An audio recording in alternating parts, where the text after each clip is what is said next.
प्रभाव का वर्णन किया और कहा कि अब वो हम सबको छोड़ करके चले गए। चतुपंचावशेषिता, 4-5 बचे। विदुर भी रो पड़े, गोविंद को पुकारने लगे, प्रार्थना करने लगे गोविंद के चरणों में। उद्धव के भी नेत्र बह रहे थे। उद्धव ने विदुर को कहा कि विदुर तुम बहुत भाग्यशाली हो। जीवन धन जब गोविंद जाने वाले थे तब उन्होंने महात्मा मैत्रेय को कहा कि हमारा विदुर आएगा, उसे तुम ये हमारा संदेश दे देना। भगवान को हम कहते हैं कि वो हमारे हैं, एक बार वो कह दे कि तू हमारा है, काम बन गया। हमारे रसिक जन कहते एक बार तू हंस के कह दे तू मेरा मैं तेरा। गोविंद श्री उद्धव को इस बात को बताते थे कि विदुर हमारा है, हम विदुर के हैं। ये सुना कि मैत्रेय महात्मा के पास जाने की बात कही है तो तुरंत वहां से चल करके गंगा द्वार हरिद्वार में द्वारुद्युनद्य ऋषभ कुरुणाम मैत्रेय मासीन मगाध बोधम। गंगा द्वार हरिद्वार में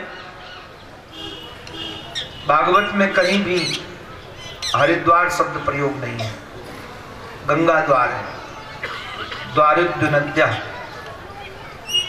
गंगा द्वार में एक महात्मा रहते हैं जो अगाध बोध स्वरूप हैं, नाम मैत्रेय है। हमारे श्री उद्धव जी महाराज गए उनके चरणों में, पप्रच्छ सौशील्य गुणाभितृप्ता, उनके श्री चरणों में साष्टांग वंदन करके और कुछ प्रश्न करते हैं।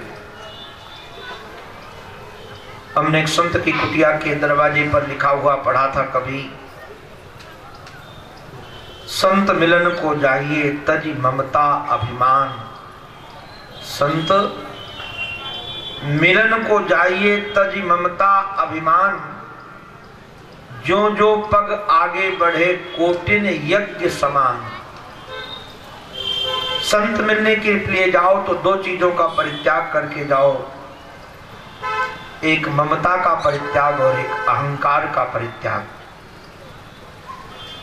अगर 2 छूट जाए तो आपका एक एक कदम घर से निकलेगा तो करोड़ों यज्ञों के समान है। अभी मैं अवध के एक दिव्य संत,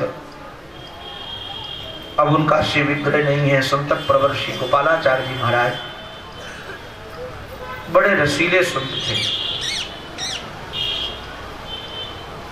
मैंने आज तक उनकी जैसी कथा किसी की नहीं सुनी, लीला प्रधान।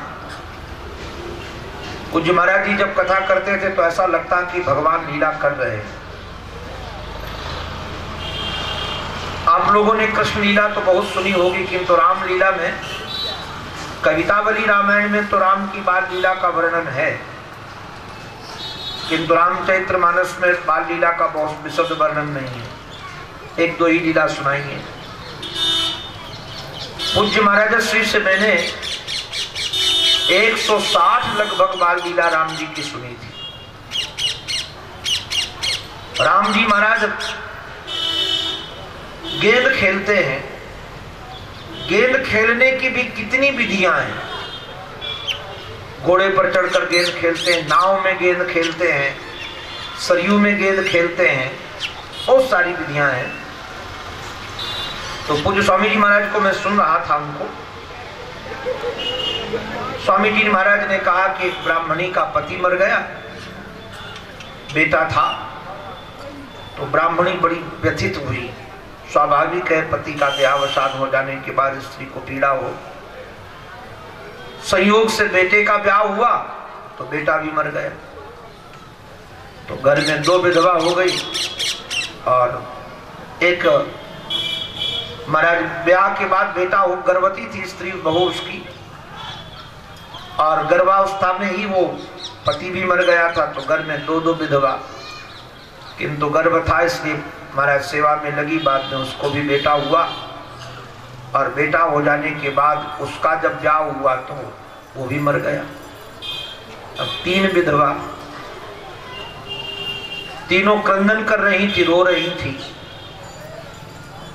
और महाराज सामने लाश रखी थी।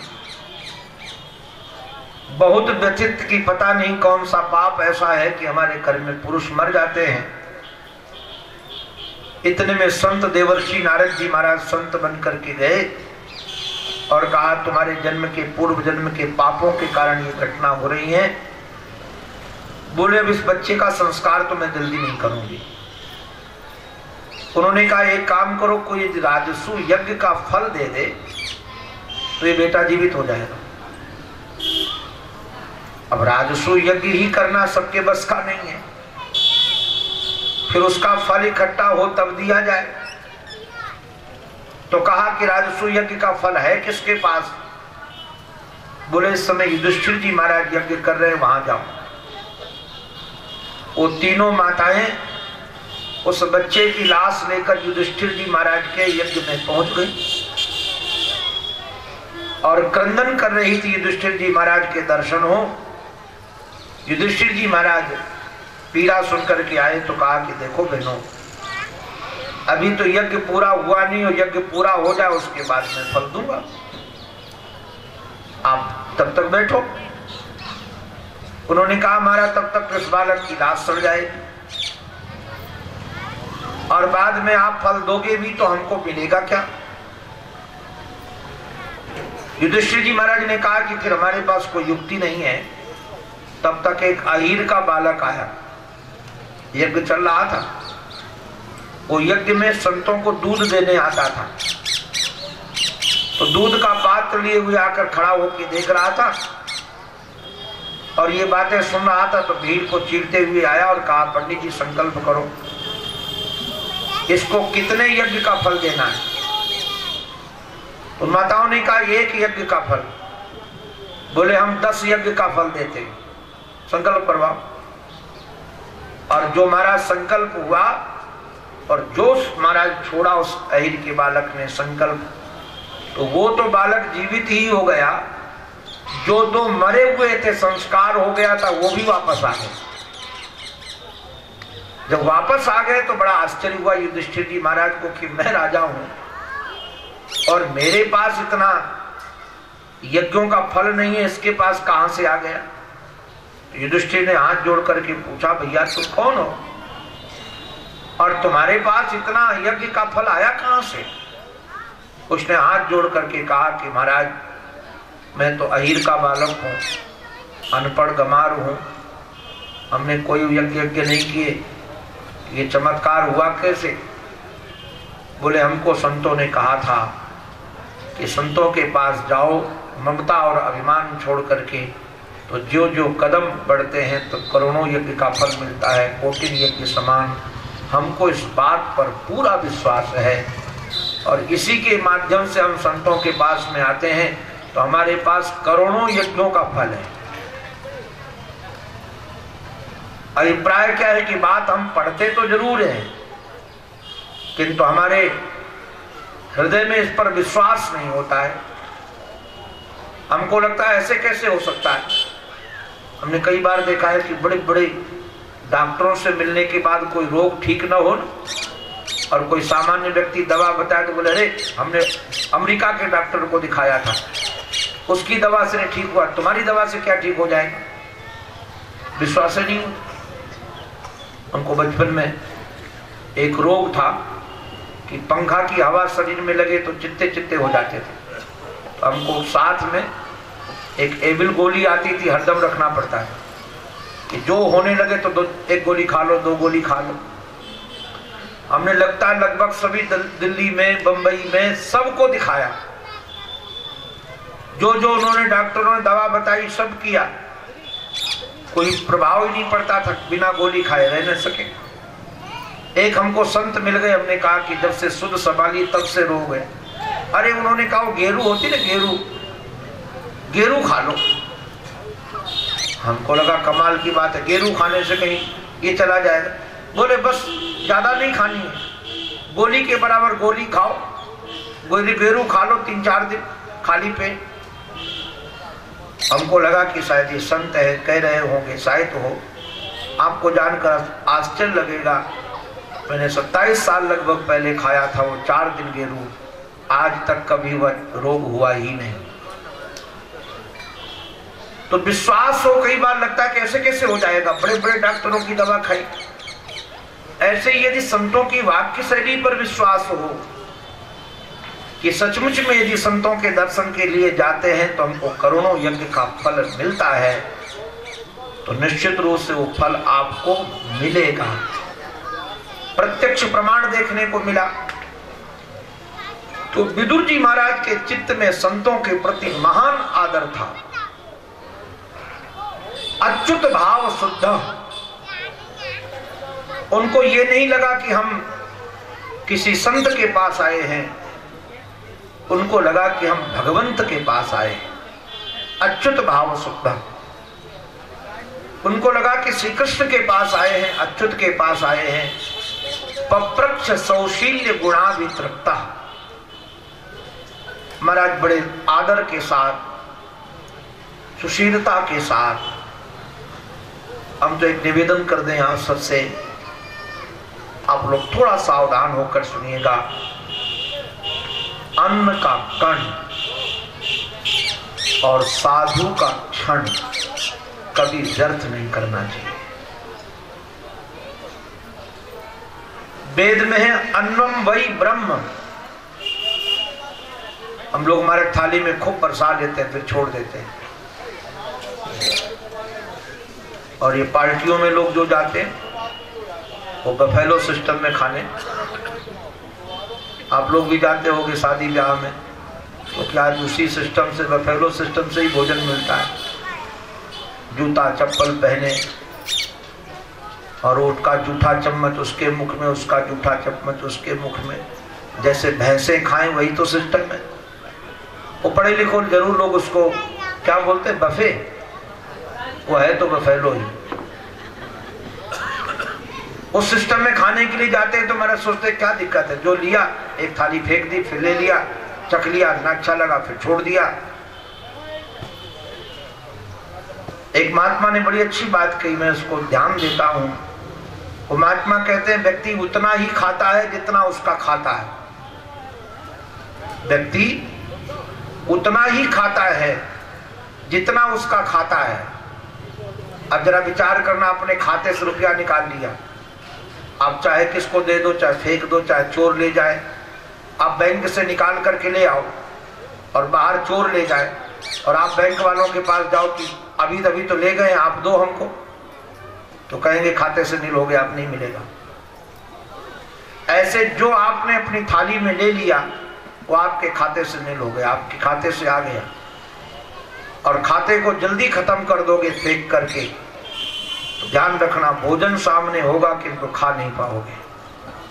खाता खत्म।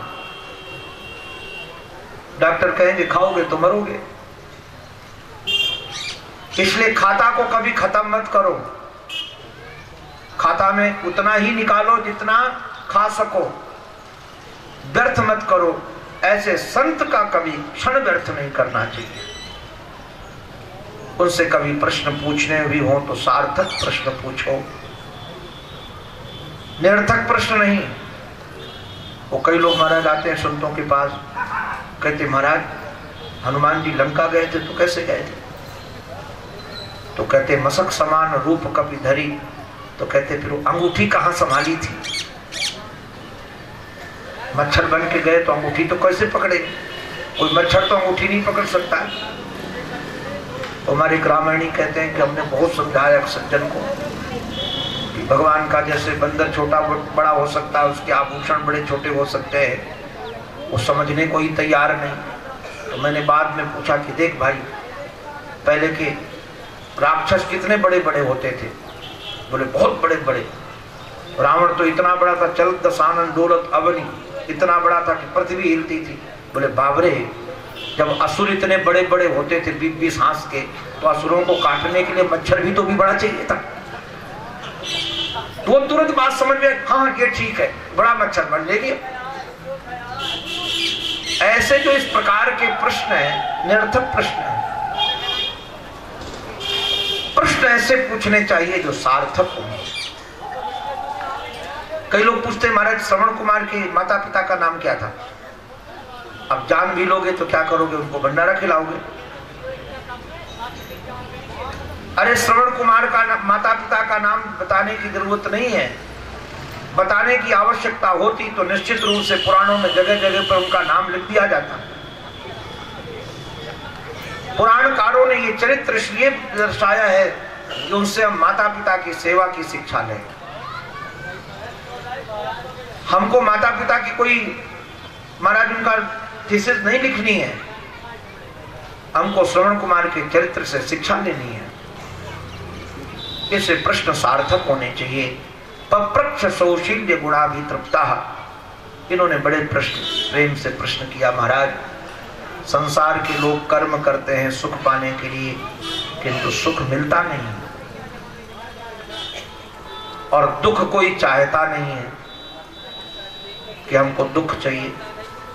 आज तक किसी को दुख की आवश्यकता पड़ी हो तो ऊपर से हाथ उठाओ। क्यों मास्टर साहब, कहीं दुख को लेटर लिखा है? माय डियर दुख, जब से रिटायर्ड हुए हैं तब से तुम दिखाई नहीं पड़े, एक बार दीदार करा जाओ। नहीं लिखते,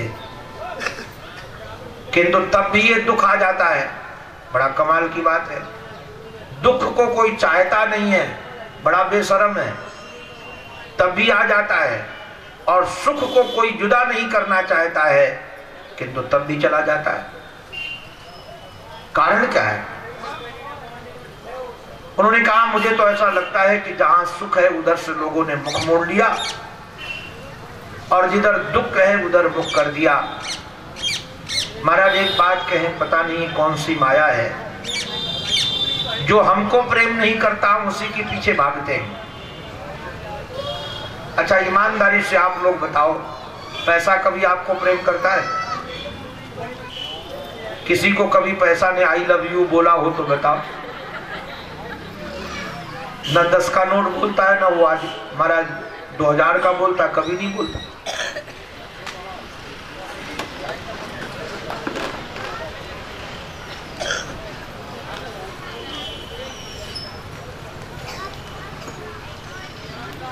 करता नहीं, किंतु हम पैसे से प्रेम करते हैं। घर का प्रेम हमसे नहीं है, किंतु हमारा प्रेम घर से है। गेह पतिम नुनंती, महाराज इस घर से अपनी प्रीति कैसे टूटे? पैसा परिवार से प्रीति कैसे टूटे और भगवान के चरणों में प्रीति कैसे लगे? आप कृपा करके बताओ।